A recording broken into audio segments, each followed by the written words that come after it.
ആരോടാണ്? ബിജെപിയോടും കോൺഗ്രസിനോടും. ശരി, ഒരുമിച്ചങ്ങ് ചോദിക്കാമല്ലോ. ചോദിക്കണം. കൂട്ടുകെട്ടല്ലേ കാര്യം ചോദിക്കാന്ന് വെച്ചാൽ 2004 മുതൽ 2014 വരെ നമ്മുടെ രാജ്യം കൊടുക്കുന്ന ഒരു പ്രത്യേകതയുണ്ട്. ഒരു പതിറ്റാണ്ട് കാലം ഒരു അവിശുദ്ധതയെ നോക്കും. ഒരു പതിറ്റാണ്ടായപ്പോഴത്തേക്ക് കോൺഗ്രസ് എന്ന് പറഞ്ഞ ഈ രാജ്യം മൊത്തം ഇല്ലാതാക്കി, രാജ്യത്തിൻ്റെ പൊതുമേഖല ഇല്ലാതാക്കി, രാജ്യത്തെ തൊഴിലുകൾ നഷ്ടപ്പെടുത്തിയ ഈ കോൺഗ്രസ് എന്ന് പറഞ്ഞ UPA ഭരണകൂടത്തെ ഈ രാജ്യം തൂത്തെറിഞ്ഞ് പിന്നെ അവർ ഈ രാജ്യത്ത് തന്നെ ഉണ്ടോ ഇല്ലെന്നത് അവർക്ക് തന്നെ ബോധമില്ലാത്തതാണ്. അതേപോലെയാണ് ഏറ്റവും വലിയ കള്ളത്തരങ്ങൾ, നുണകളുടെ പ്രചാരകരായി വന്നവരാണ് നരേന്ദ്രമോദിയും അമിത്ഷാ കൂട്ടുകെട്ട്. ആ അമിത്ഷാ കൂട്ടുകെട്ട് പറഞ്ഞെന്താണ്? പ്രതിവർഷം 2 കോടി ജനങ്ങൾക്ക് തൊഴിൽ നൽകുമെന്നും അതോടൊപ്പം തന്നെ വിദേശത്ത് നമ്മുടെ കള്ളപ്പണം പിടിച്ചെടുത്ത് ഓരോ കുടുംബത്തിന് 15 ലക്ഷം രൂപ വെച്ച് കൊടുക്കുമെന്നും 50 രൂപയിൽ താഴെ പെട്രോൾ ഡീസൽ നൽകുമെന്നും അതോടൊപ്പം തന്നെ പാചകവാതക സിലിണ്ടർ 350 രൂപയിൽ താഴെ കൊടുക്കുമെന്നും പറഞ്ഞ് ആ കള്ളത്തരത്തിനും നമ്മുടെ രാജ്യം ഒരു പതിറ്റാണ്ട് സമയം കൊടുക്കുകയാണ്. ഒരു പതിറ്റാണ്ട് സമയം കൊടുക്കുകയാണ്. ഈ കള്ളത്തരങ്ങൾ കൊണ്ട് നിങ്ങൾക്ക് 2 കൂട്ടർക്കും ഒരു പതിറ്റാണ്ടിനപ്പുറത്തേക്ക് പോകാൻ പാടില്ല. എൻ്റെ ചോദ്യം എന്ന് പറയുന്നത് അതേ കപടത മാത്രമാണ് ഈ കൊല്ലം പാർലമെന്റിലെ MP പ്രേമചന്ദ്രൻ. ഒരു പതിറ്റാണ്ടായി. ഈ പതിറ്റാണ്ട് ആ കള്ളത്തരങ്ങൾക്ക് ഈ കൊല്ലം പാർലമെന്റ് ആ വ്യക്തിയെ അസ്തമിപ്പിക്കുമെന്ന കാര്യത്തിനകത്ത് ഒരു സംശയമില്ല. ഇവിടെ എവിടെയെങ്കിലും അദ്ദേഹത്തിന്റെ ലേബിളിൽ 7 അസംബ്ലി മണ്ഡലം ചേരുന്നതാണ് നമ്മുടെ പാർലമെന്റ്. ഈ 7 അസംബ്ലി മണ്ഡലത്തിൽ ഒരു വർഷം 5 കോടി രൂപ പ്രതിവർഷം പ്രാദേശിക വികസന ഫണ്ടുമായി MP ഫണ്ട് കിട്ടുന്നതാണ്. എവിടെയെങ്കിലും ഒരു ഹൈമാസ്, എവിടെയെങ്കിലും എന്തെങ്കിലുമൊക്കെ സ്ഥാപിച്ചതായിട്ട് ഒരു പ്രാഥമിക ആരോഗ്യ കേന്ദ്രം, ഒരു ആംബുലൻസ് ഒന്നുമില്ല. ഈ കള്ളത്തരങ്ങള് അതെല്ലാം കള്ളത്തരങ്ങൾ പ്രചരിപ്പിക്കാൻ ഇവർ ഏറ്റവും മുന്നിലാണ്. ഇതിന്റെ ഏതെങ്കിലും ഒരു സത്യാവസ്ഥ ചൂണ്ടിക്കാണിക്കാൻ നിന്നാൽ ഈ ജ്യോതിർ ചാമക്കാലയും ഇല്ല, BJPയും ഇല്ല, ഒന്നുമില്ല. ഇതിന്റെ സത്യസന്ധത എന്ന് കാണിക്കാൻ അവരെ കൊണ്ട് കഴിയില്ല. അതാണ് നിലവിലുള്ള സത്യം. ശരി ശരി, അതാണ്. ഇപ്പൊ താങ്കൾ എന്താണ് പറയാനുള്ളത്? ആരോടാണ് ചോദ്യം? ആരോടാണ്? ജയമോഹൻ സാറിന്റെ അടുത്ത് ഞാൻ ചോദിക്കുകയാണ്. സാറ് പറഞ്ഞു ഇവിടുത്തെ MPയും MLAയും MLA ചെയ്ത വികസന കാര്യങ്ങൾ MP ചെയ്തിട്ടില്ല എന്നാണ് പറയുന്നത്. അപ്പോൾ എനിക്ക് പറയാനുള്ള ഈ മുകേഷ് MLA ഇവിടെ ഏതാണ്ട് 10 വർഷമായി MLA തുടരുകയാണ്. അദ്ദേഹം അധികം 7.5 വർഷമായിട്ടുണ്ട്. അദ്ദേഹം ഇപ്പോൾ അയാൾ MLA ആയതിനു ശേഷം ഉടനെ ഇവിടുത്തെ പത്രങ്ങളിലെല്ലാം ഒരു വാർത്ത വന്ന്, മനോരമ, മാതൃഭൂമി തുടങ്ങിയ പത്രങ്ങളിൽ ഒരു വാർത്ത വന്നതെന്ന് പറയാം, കൊല്ലത്തെ ഏറ്റവും വലിയ KSRTC ബസ് സ്റ്റേഷൻ നിലംപതിക്കാൻ പോകുന്നു. അവിടെ ആളുകൾക്ക് ബസ് കയറാൻ പറ്റാത്ത സ്ഥിതിയായിരിക്കുന്നു. 2 നിലയും 3 നിലയും എല്ലാം ഇടിഞ്ഞു വീഴാൻ പോകുന്നു. ഇത് പുള്ളി വായിച്ചോന്ന് എനിക്ക് അറിഞ്ഞൂടാ. പക്ഷെ അതിനുവേണ്ടി ഈ 8 കൊല്ലം ശ്രമിച്ചിട്ടും അവിടെ ഒരനക്കവും ഉണ്ടായിട്ടില്ല. ഇത് എന്താ അവസാനം ഒരു ദുരന്തം വരും. അവിടെ ബസ് കയറാൻ നിൽക്കുന്ന തലയിലെല്ലാം വന്ന് ഇടിഞ്ഞു വീഴും. അതാണ് നടക്കാൻ പോകുന്നത്. പിന്നെ വേറൊരു കാര്യം, അതിനടുത്തൂടെ തന്നെ റോഡ് പോകുന്നുണ്ട്, ആ കായലിന്റെ അന്നൂടെ. ആ റോഡിന്റെ ഒരു പണിയും നടന്നിട്ടില്ല കേട്ടോ. ഇതൊക്കെ ഒരു MLAയുടെ മൂക്കിന് താഴെയുള്ള സാധനങ്ങളാണ്. അതുപോലെ MP യെ കുറിച്ച് പറയാം. അതുകൊണ്ട് ഈ MLAക്ക് അതുപോലും ചെയ്യാൻ കഴിവില്ല. പിന്നെ എങ്ങനെ MP ആയാ ചെയ്യുന്നത്? അതൊന്ന്. പിന്നെ MP-യുടെ കാര്യം, MP എന്ന് പറഞ്ഞാൽ നമ്മളെല്ലാം റെയിൽവേ സ്റ്റേഷന്റെ അടുത്തൂടെ ഞാൻ പോയിക്കൊണ്ടിരിക്കുകയാണ്. കൊല്ലം റെയിൽവേ സ്റ്റേഷൻ എന്ന് പറഞ്ഞാൽ കേരളത്തിലെ എല്ലാ പുരാതനമായ റെയിൽവേ സ്റ്റേഷനാണ് നമ്മളെല്ലാം പോയി കാണാം, ഓടിട്ടതാണ്. പക്ഷേ ഇത് 1972 പുതുക്കി പണിഞ്ഞ് ഏറ്റവും വലിയ ഇത് എന്തോ അതിൻ്റെ ഫുട്പാത്തല്ലേ എന്താ പറയുന്നത്, പ്ലാറ്റ്ഫോം, ഇന്ത്യയിലെ ഏറ്റവും 2ാമത്തെ വലിയ പ്ലാറ്റ്ഫോമാണ് കൊല്ലം റെയിൽവേ സ്റ്റേഷൻ. അത് കഴിഞ്ഞതിന് ശേഷം ഇപ്പം ഇപ്പം തന്നെ ഇവിടെ കൊല്ലത്ത് നമ്മൾ ബസ്സിൽ പോകും കാണാം, അവിടെ എല്ലാം പണി നടന്നുകൊണ്ടിരിക്കുകയാണ്. ഇത് ഏതാനും 6 മാസത്തിൽ ഉദ്ഘാടനം ചെയ്യും. ഉദ്ഘാടനം ചെയ്യുമ്പോൾ കേരളത്തിലെ ഏറ്റവും വലിയ റെയിൽവേ സ്റ്റേഷൻ ആദ്യ രീതിയിലുള്ള എയ്റോട്രാമിനായി വലിയ റെയിൽവേ സ്റ്റേഷൻ MP സമ്മാനം ചെയ്യുന്നത് നമുക്കെല്ലാം കാണാം. ഓക്കെ, അപ്പൊ അതാണ്. അപ്പൊ ഇവിടെ അങ്ങോട്ട് വരാം 2 സൈഡിലേക്കും പോകണമല്ലോ. എനിക്ക് രാഷ്ട്രീയ പ്രതിനിധികൾ 3 പേരോട് ഒരു ഓർമ്മപ്പെടുത്തലാണുള്ളത്. നമുക്കൊരു മെഡിക്കൽ കോളേജ് ഉണ്ട്, കൊല്ലം മെഡിക്കൽ കോളേജ് എന്നുള്ള പേര്. ജില്ലാ ആശുപത്രിയിൽ നിന്ന് റെഫർ ചെയ്യുന്നത് തിരുവനന്തപുരം മെഡിക്കൽ കോളേജിലേക്കേ പറ്റുന്നുള്ളൂ. ഈ അതിർത്തിയിൽ ESA കോർപ്പറേഷൻ ഒരു മെഡിക്കൽ കോളേജ് പണിഞ്ഞ് അവർക്കിത് ഉപയോഗിക്കാൻ കൊള്ളത്തില്ലെന്ന് പറ്റിയപ്പോൾ ഒരു പാഴ്വസ്തുവായി കളഞ്ഞപ്പോൾ നമ്മുടെ കൊല്ലത്തിന് അത് അടിച്ചേൽപ്പിച്ചു. അതൊരു താലൂക്ക്, ഞാൻ അവിടെ പോയിട്ടുള്ളതാണ്, ഒരു താലൂക്ക് ആശുപത്രിയുടെ പ്രവർത്തനങ്ങൾ മാത്രമേ നടത്തുന്നുള്ളൂ.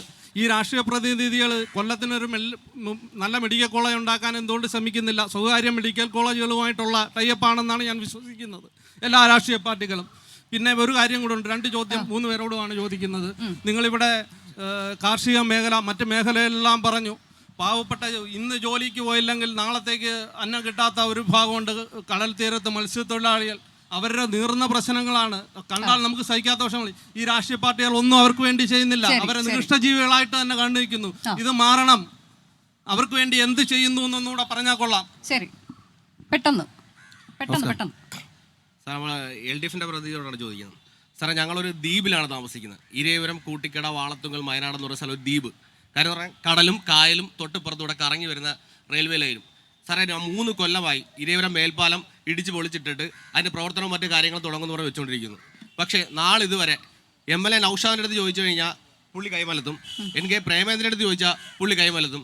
ഇത് എന്നാണ് നിങ്ങൾ സാറിന് ഇപ്പം ഇവിടെ വെച്ച് പറയണം, എന്നാണ് ഇരേപുരം മേൽപ്പാലത്തിൻ്റെ പണി തീരുന്നതെന്ന്. കാര്യം കാലാകാലങ്ങളിൽ ഞങ്ങൾ നശിച്ച് നാറാണക്കല്ലായി. കാരണം എന്ന് വെച്ചാൽ പ്രസവം ഉൾപ്പെടെ മരണം ഉൾപ്പെടെ എന്ത് അപകടങ്ങൾ വരെ ആ റെയിൽവേ ലൈനിൽ തൊട്ടിപ്പുറം ഞങ്ങൾ അനുഭവിച്ചു വരികയാണ്. അതുകൊണ്ട് സാർ ഇപ്പം ഈ നിമിഷം പറ്റത്തില്ലെങ്കിൽ നമുക്ക് അടുത്ത പോകും വഴി എന്താണെന്ന് കൂടെ സാർ പറയണം. ശരി ശരി, അതാണ്. അപ്പോൾ ഇതിനുള്ള മറുപടി ഞാൻ ഇതിനുള്ള മറുപടി വളരെ പ്രധാനപ്പെട്ട ഒരു ചോദ്യമാണ്. അപ്പോൾ അതിനുള്ള മറുപടിയിൽ നമുക്ക് നേരത്തെ അവരൊക്കെ ചോദിച്ചിട്ടുള്ള ചില ചോദ്യങ്ങൾ കൂടി ഉണ്ടല്ലോ. ഞാൻ വരാം. അവരുടെ മറുപടിയിലേക്ക് കടക്കുന്നതിന് മുമ്പ് BJPയുടെ പ്രതിനിധി ഒരു കാര്യം ഉന്നയിച്ചല്ലോ. പാർലമെന്റിലെ ഈ കഴിഞ്ഞ മോഡിയുടെ ഭരണകാലം എന്ന് പറയുന്നത് ഒരുപാട് ദുരിതങ്ങളും പ്രയാസങ്ങളും ഒക്കെ അകറ്റിയ ഒരു കാലഘട്ടമാണ് എന്ന് ചില ക്ഷേമ പ്രവർത്തനങ്ങളെ ഉദ്ധരിച്ചുകൊണ്ട് പറഞ്ഞു. ഫലത്തിൽ നമ്മുടെ രാജ്യം വളരെയേറെ പിറകോട്ടടിച്ചുകൊണ്ട് കൈവരിച്ച നേട്ടങ്ങളെ മുഴുവൻ തകർത്തെറിയുന്നതായിരുന്നു മോഡി ഭരണകാലഘട്ടം എന്നുള്ളത് ജനങ്ങൾക്ക് നല്ല ബോധ്യമുള്ള ഒരു കാര്യമാണ്. അതോടൊക്കെ തന്നെ കൂട്ടിച്ചേർത്ത് വിട്ട് പറഞ്ഞത്, ഒന്ന് UPAയുടെ ഭരണം. ആ ഭരണകാലമാണ് ഇന്ത്യയിലെ പാവപ്പെട്ട ആളുകളുടെ സുവർണ കാലഘട്ടം എന്ന് പറയും. അന്നാണ് ദേശീയ തൊഴിലുറപ്പ് പദ്ധതി വന്നത്. അത് കോൺഗ്രസിന്റെ പ്രധാനമന്ത്രിയായിരുന്നു എന്ന് ചിലപ്പോൾ അവർ അവകാശപ്പെടാം. പക്ഷെ 63 പാർലമെന്റ് മെമ്പർമാരായിട്ടുള്ള ആളുകൾ, കേരളത്തിലെ 19 MP ഇടതുപക്ഷത്തോടൊപ്പം നിന്നപ്പോൾ ഇടതുപക്ഷം പിന്തുണച്ച് പ്രധാനമന്ത്രി പദവി ഉൾപ്പെടെ സ്വീകരിക്കാതെ ജനങ്ങൾക്ക് വേണ്ടിയിട്ടുള്ള നിലപാട് സ്വീകരിച്ചതിന്റെ ഭാഗമായി കൈവരിച്ച നേട്ടമാണ് പാവപ്പെട്ടവർക്ക് ഏറ്റവും ആശ്വാസകരമായിട്ടുള്ളത് എന്ന് അദ്ദേഹത്തെ ഓർമ്മിപ്പിക്കാം. രണ്ടാമത് അദ്ദേഹത്തിന്റെ ചോദ്യം പ്രധാനം, അതിലേക്ക് വരാം. ശ്രീ ചാമക്കാല പറഞ്ഞു, P. രാജേന്ദ്രൻ MP ആയിട്ടിരിക്കുമ്പോഴാണ് പാർവതി മില്ല് പൂട്ടിയത് എന്ന് പറഞ്ഞു. അദ്ദേഹത്തിന് അറിയാമെങ്കിലും ചിലത് സ്ഥാപിക്കാൻ നോക്കുമല്ലോ, എൻ്റെ സുഹൃത്താണ്. പക്ഷേ പാർവതി മില്ല് പൂട്ടപ്പെട്ട് കിടന്നിട്ട് 14 വർഷമാവും. 15 വർഷം ഈ പാർലമെൻറ്റ് മണ്ഡലത്തെ പ്രദാനം ചെയ്തിട്ടുള്ളത് 10 വർഷം പ്രേമേന്ദ്രനും 5 വർഷം പീതാംബരക്കുറുപ്പുമാണ്. അദ്ദേഹത്തിൻ്റെ കാലത്ത് വള്ളംകളിയൊക്കെ നടത്തിയിട്ട് പോയിട്ട് പിന്നെ ഇങ്ങോട്ട് വന്നിട്ടില്ല, അത് വേറൊരു പ്രശ്നം. അപ്പോൾ ഈ 15 വർഷക്കാലത്തിന് ഇടയിലാണ് ഇത് പൂട്ടപ്പെട്ടു പോയത് എന്ന് അദ്ദേഹത്തിന് അറിഞ്ഞുകൂടെങ്കിൽ കണക്കൾ ഞാൻ ആ യൂണിയന്റെ അതെ അത് പറഞ്ഞോട്ടെ, ഒരു യൂണിയന്റെ അവിടെയുള്ള CIT യൂണിയന്റെ പ്രവർത്തനത്തിൽ കൂടെ ഏർപ്പെടുന്ന ആളായതുകൊണ്ട് അദ്ദേഹത്തെക്കാൾ ട്രേഡ് യൂണിയൻ രംഗത്ത് നിൽക്കുന്നുണ്ട് എനിക്കറിയാവുന്നത് കൊണ്ട് അദ്ദേഹത്തിന്റെ തെറ്റിദ്ധാരണ മാറ്റാൻ വേണ്ടി ഒന്ന് പറഞ്ഞു എന്ന നിലയിലെടുത്താൽ മതി. ഫാക്ടറി, കശുവണ്ടി ഫാക്ടറിയിൽ പൂട്ടപ്പെട്ട് കിടക്കുന്നു എന്നതിനെ സംബന്ധിച്ച് പറഞ്ഞു. ഇടതുപക്ഷ ജനാധിപത്യ മുന്നണി കേരളത്തിൽ അധികാരത്തിൽ വരുമ്പോൾ പൊതുമേഖലയിലുള്ള 30 ഫാക്ടറികൾ, ആ 30 ഫാക്ടറികളും 18 മാസക്കാലമായി അടഞ്ഞു കിടക്കുകയായിരുന്നു. പിന്നീട് വന്ന തൊഴിലുറപ്പ് മന്ത്രി മേഴ്സിക്കുട്ടിയമ്മയുടെ നേതൃത്വത്തിൽ 10 ദിവസക്കാലം സെക്രട്ടേറിയറ്റിന് മുമ്പിൽ സമരം ചെയ്തു. പിണറായി സാഹു അധികാരത്തിൽ വന്നു, ആ സ്ഥാപനങ്ങൾ തുറന്നു, കാര്യക്ഷമമായി പ്രവർത്തിച്ചു വരുന്നു. സ്വകാര്യ ഫാക്ടറികൾ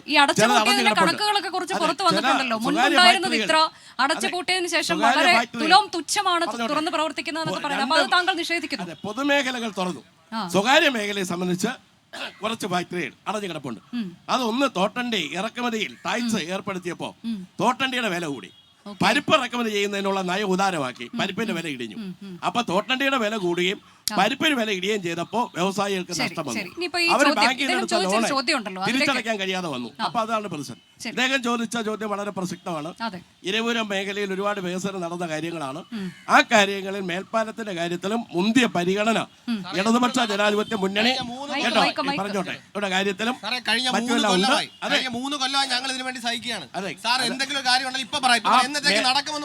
മേൽപ്പാലത്തിന്റെ കാര്യത്തിൽ രണ്ട് കാര്യം പറയാം. മേൽപ്പാലത്തിന്റെ കാര്യത്തിലും KSRTCയുടെ കാര്യം, 2 പ്രശ്നങ്ങൾ 2 ഭാഗത്തുനിന്ന് ഉയർന്നു വന്നല്ലോ. മേൽപ്പാലം യാഥാർത്ഥ്യമാക്കി എടുക്കുന്നതിന് വേണ്ടിയിട്ടുള്ള നടപടിക്രമങ്ങൾ ദ്രുതഗതിയിൽ നടക്കുകയും അടുത്ത നിയമസഭാ തെരഞ്ഞെടുപ്പിന് മുമ്പ് മേൽപ്പാലം ഇരവുരുത്തുകാർക്ക് യാഥാർത്ഥ്യമാക്കി നൽകിയതിനു ശേഷമായിരിക്കും ഇരവൂര് മണ്ഡലത്തിൽ LDF അതായത് നിങ്ങളെ ഇനി 2.5 സമീപിച്ച വർഷം കൂടി കാത്തിരിക്കണം. അല്ല നിങ്ങളെ ഞാൻ പറയട്ടെ സാറേ കാലാകാലങ്ങളിൽ നമ്മൾ കേൾക്കുന്ന വോട്ട് കാര്യമാണ്. പിടിക്കാൻ വരുന്നതാണ്. ഞാൻ ചോദിക്കട്ടെ, ഇപ്പൊ നമ്മൾ നൗഷാദിന്റെ അടുത്ത് ചോദിച്ചാൽ നൗഷാദ് നമ്മൾ കൈമാറി. ഞാൻ പറഞ്ഞു തീരദേശ മേഖലകളിൽ ഇടയ്ക്ക് 2 ദിവസം മുമ്പ് നൗഷാദ് വന്നപ്പോഴത്തേക്കും അവിടുന്ന് പാറിപ്പോയ കാര്യങ്ങൾ സാറെല്ലാം കണ്ടുകൊണ്ടിരിക്കുകയാണ്. പിന്നെ രണ്ടാമത്തെ കാര്യം NK പ്രേമേന്ദ്രൻ ഉൾപ്പെടെയുള്ള ആൾക്കാർക്ക്, സ്വന്തം പാർട്ടിക്കാർക്ക് പോലും ഉപകാരമില്ലാത്തൊരു NK പ്രേമേന്ദ്രൻ ഉൾപ്പെടെയുള്ള ആൾക്കാർക്ക് നമ്മൾ ആരുതാണ് ഈ കാര്യം? നിങ്ങൾക്ക് വയ്യെങ്കിൽ പറ. നിങ്ങൾ പരവൂര്, ചാത്തന്നൂർ, ഞാൻ പറയാം കല്ലുവാതുക്കൽ മുതൽ അല്ലെങ്കിൽ പാരിപ്പള്ളി മുതൽ ചാത്തന്നൂർ വരെയുള്ള ഞങ്ങൾ റോഡ് ഇവിടുത്തെ BJPയുടെ പ്രതിനിധി ഉൾപ്പെടെ ആൾക്കാർ രേഖാമൂലം തയ്യാറാക്കി കൊടുത്ത് പാസ്സാക്കിയ റോഡുണ്ട്. സാർ ഒന്ന് പോയി കാണണം. പയ്യെങ്കിൽ ഞങ്ങൾക്ക് പറഞ്ഞാൽ മതി, ഞങ്ങൾ പോയി കണ്ട ആൾക്കാരെ നിശ്ചയിച്ച് കാര്യങ്ങൾ ചെയ്തോളാം. അത് നിങ്ങൾ BJPയുടെ പാസ്സാക്കി കൊടുത്തെങ്കിൽ അവിടെ പോയി മേടിച്ചോ. BJPക്ക് പ്രമേയം പാസ്സാക്കി കൊടുത്തിട്ട് കാര്യം സാധിച്ചു തരാൻ നിൽക്കാൻ ഞങ്ങളെ പോലുള്ളവർ കിട്ടൂല. അത് അദ്ദേഹത്തോട് ചോദിച്ചു പോയി മേടിച്ചോണ്ടാ മതി. ഞങ്ങളുടെ കൂടെ നിൽക്കുന്ന ആളുകൾ നമ്മുടെ അവിടെ ഇരവൂര് MLA ഉണ്ട്. അദ്ദേഹത്തിന് ചെയ്യാൻ കഴിയുന്ന കാര്യങ്ങൾ ചെയ്യുന്നുണ്ട്. മേപ്പാലം BJPയുടെ മാത്രം പ്രശ്നമല്ല, UDFന്റെ അല്ല, LDFന്റെ അല്ല. ആ കാര്യത്തെ ചെയ്യാൻ പറ്റുന്ന മുകേഷ് MP കൂടെ ആയാൽ സത്യപ്രതിജ്ഞയ്ക്ക് മുമ്പ് അതിന്റെ അടിസ്ഥാനപരമായ